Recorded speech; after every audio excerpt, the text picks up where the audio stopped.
Ooh, that looks tasty. Welcome folks, today the Hungry Gamer is back with another mini review, and today I am talking about adventure tactics. Also, this includes adventure tactics, adventures in alchemy, and I'm coming around to talk about this game because I have recently finished the campaign, or one of the campaigns. There's two if you count the one from Adventures in Alchemy, and one of the things that I'm trying to start doing is every time I finish a campaign game, I want to do a video and talk about it. And I realized I'd actually never covered this game, so I'm going to kind of wrap in some coverage of the game as well as talk about my thoughts after finishing it. And this is a game that was in my top 10 dungeon crawl list that I revised 2 years ago. And very shortly, within the next few weeks, I'll be recording my most recent revision of that list, and we shall see if it stays on that list. Now, with all that said, this is a game that I purchased retail after the first dungeon crawl top 10 list that I made 4 years ago now, and several people actually asked me and said, well, have you played this one? Why didn't you include this one? And I didn't have an answer, so I went out and I got a retail edition of it, and then right around the time that I got around to getting it, which was not immediately after I made the video, the expansion, Adventures in Alchemy expansion, was on Kickstarter, and so I backed that, and it was then a waiting game. In any event, that brings us to now, where I've just recently finished the core game campaign using 3 heroes, and one of the heroes was made up of a bunch of classes from the expansion. So, a little bit of everything. With all of that said, very briefly, this is a boss battler game. And you go through your little adventure book, and as you go through, you're going to be making choices, and pretty much you're going to make a choice. Do I want to go this way and fight this guy, or this way and fight this guy? And that's pretty much how it works. So you're going to fight about half of the bosses in the game, though you're always going to end up with the big boss at the end. And the core gameplay itself is you set up your board, and then each time the hero acts, they're going to get to basically play 2 of their cards from their hand. And their deck's going to be made up of cards that they get from the different classes. And pretty much after every game, you're going to level up, and it means you get a new class. And as you go through, you might say, okay, well, I'm going to be a fighter, I'm going to stay a fighter, keep being a fighter. Or maybe you go fighter, fighter, and then you take 1 level of wizard, and suddenly now you're qualified for war mage. Or you take a few levels of wizard, and then you take a level of cleric, and now you're qualified to be a necromancer. And there's a ton of different classes that you can play that start out as these core classes that we're familiar with from Dungeons & Dragons, all those kinds of things. And each different class that you get is going to give you different cards that are going to go into your deck, and you can get up to 5 levels of each of these classes. So you may take 3 or 4 different levels to unlock one class, then get 5 levels in that, then go back and do something else, or maybe you'll get a couple levels in your core class, and a couple levels in another class, then a few levels in one elite class, and then a few more in another, and you just kind of get to play around and do whatever it is that you want. And with each class, as I mentioned, you get some new passive abilities, some new abilities that will mess with the dice, and you'll get more hit points and new cards that go into your deck and make you more powerful. Then as you go through, you fight the bosses, and each boss has a unique deck of actions that's going to do, though it's pretty simple. It's going to be they're going to move, they're going to hit somebody, move and hit somebody for the most part. But each one has its own unique deck and their own unique rules, and when you defeat them, then you will get some of their loot, which then you can give to different characters, and so on as you keep kind of buffing yourself up. And then eventually, you'll get to the end, and hopefully, if you're like me, you will win. And I mentioned it very briefly, but the core of the game is rolling dice. You're going to be playing cards and building your deck, but those cards are going to let you roll dice as you're doing your damage to the bad guys. And you have healing and damage mitigation and all that kind of stuff. Now, with that said, what do I like about this game? First off, the look of the game is fun. It's right up my alley. It's that cartoony, little whimsical, fun, but, fun while we're killing each other style game that I really enjoy. It's very fun to look at. And the retail edition, the components are pretty darn good. You get minis for all the heroes, and I picked up one of the expansion packs, so I have a couple minis for a couple of the bad guys, and then a whole bunch of standees from most of the bad guys. Now there is a super big box, whatever, that comes with minis for absolutely everything. I think it even has minis for every derivation of the different heroes. So if you want your wizard to wind up being a necromancer, there's one set of miniatures. If you want your wizard to be a shaman, there's another miniature, and so on. But none of those are things that I have. But anyhow, at its core, cards are pretty good quality. All of that. Overall, pretty darn good. Though I am going to talk about this a little bit later on when I get to my quibbles in another way. I will also say there is a story, and it is an overarching story, and it does follow a path. This isn't a game where you just have little vignettes. And the story beats are pretty quick. Sometimes you make some choices as you go through, and really it's just small bits of story that are going to get you from battle to battle. And sometimes you have some clues about things, but for the most part, it's pretty straightforward. But I think the story does its job. This is a game about leveling up your characters and fighting and seeing what they do. And then, okay, I did the thing. Now I'm going to level up again. I'm going to try some new stuff. And the story beats do a good job of getting you from fight to fight and feeling like you're accomplishing something as you go through.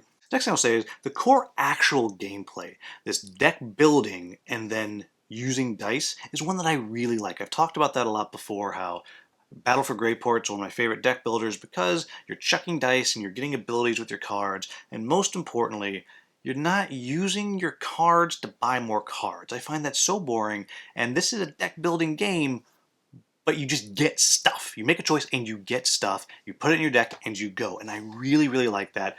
There are 3 different levels of dice, 4 levels of dice actually, and you know what they are, and you're chasing certain dice, and some abilities will react with certain colors of dice and all of that, and it's very fun. It's very fast, it's very simple, and it's really fun just chucking the dice and finding new ways to chuck the dice. So that really, really works well, in my opinion. But the key thing to the game, this is what everybody says about this game, is the leveling. It is so much fun to level up your characters. Every single fight, you get something new, and it's great. And you have this lovely thing where you get to start planning out, what is it that you're going to do? Well, gosh.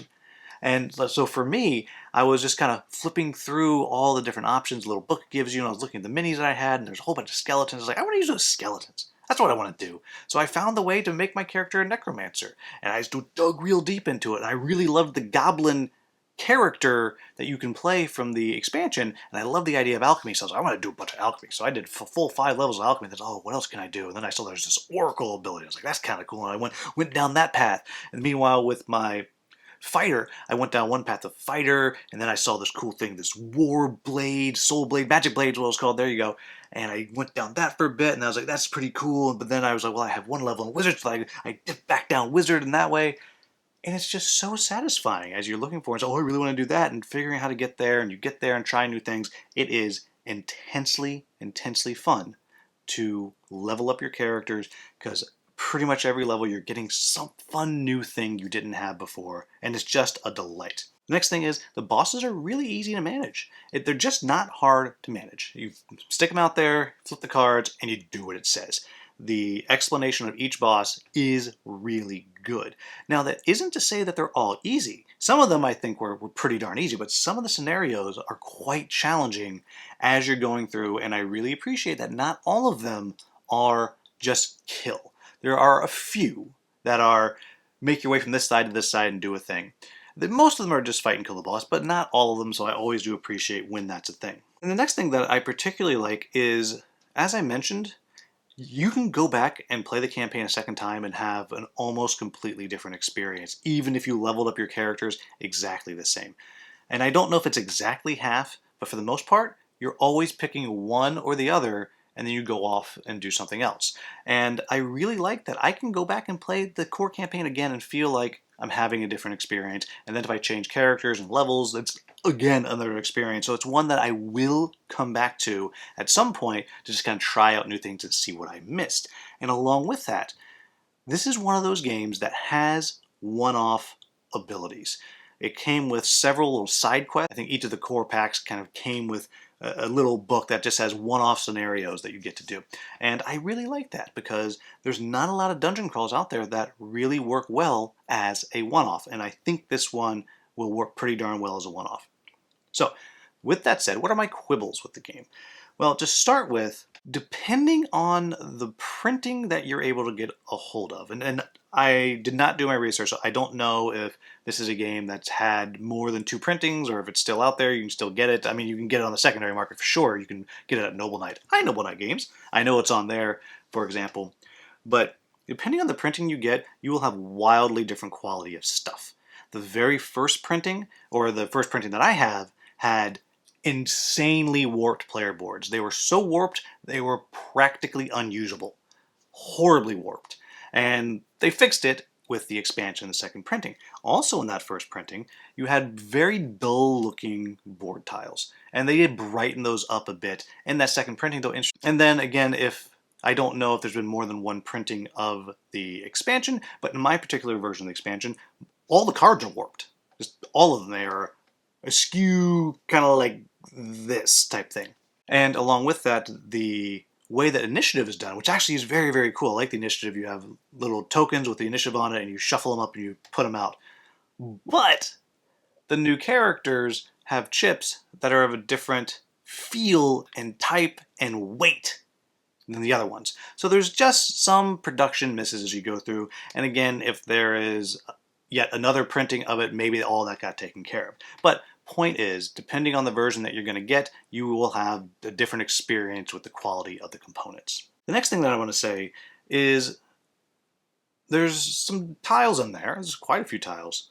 But there's a lack of meaningful terrain. Yeah, you put up some walls here and there, and bosses will make a firewall or whatever here and there, and there's a thing you have to climb up here and there. But for the most part, I think terrain is a miss. It's basically just an open board. And it's a shame because some of those tiles, again, have like a bunch of blades on it and stuff. And I wish more of that was in use in this game. And the last thing I'll say is, because the leveling, and this is a strange quibble, but a lot of people have actually echoed this that I've talked to. Because the leveling is so fun, you kind of always want to just start over and start again and try some new combination. So this game, more than almost any other dungeon crawl adventure boss battler I've played, is hard to finish because you want to try all the stuff that you haven't done. So that's maybe not a quibble, that's a good thing, but just something to keep in mind. The experience of making these characters and playing them is arguably as fun as the game itself. So now that I've finished the entire campaign, obviously everything's been colored through this whole video, it was really fun. I really had a great time playing through this. It's just not hard. It's easy to play. It's easy to get out there.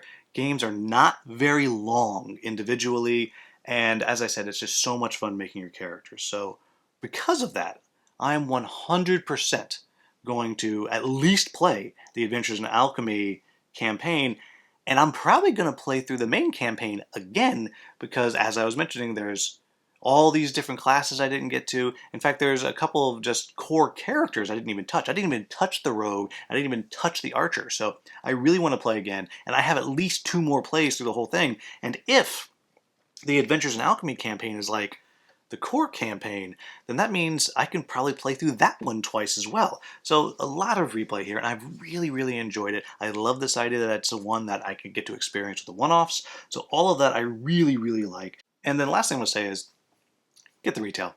You don't need all those minis. You just don't. I believe they actually do have standees for all the different classes that you could pick for your characters if you wanted it to be exactly right. I'm not quite sure. I think there is. And if there is, I took them all and I just put them underneath the insert of the game because, you know, I wasn't going to do that. I had minis, I painted them, that's what we're going to do. But all in all, I think this is a very, very fun game. And I'm not going to spoil anything here, but there is definitely a very good chance that it is still going to be in my top 10 adventure dungeon crawl games list when I re-release that in about a week or 2. So, there you have it, folks. That is Adventure Tactics, now that I've completed the campaign. And I think if you're looking for something a little bit lighter that has just ridiculous character creation opportunities and just chucking a lot of dice and you like a boss battler, then this is one to absolutely try to get your hands on if you can. So, there you have it, folks. As always, if you found this video useful, please like, subscribe, share, maybe become a channel member. As always, thank you so much for watching. Have a wonderful, wonderful day.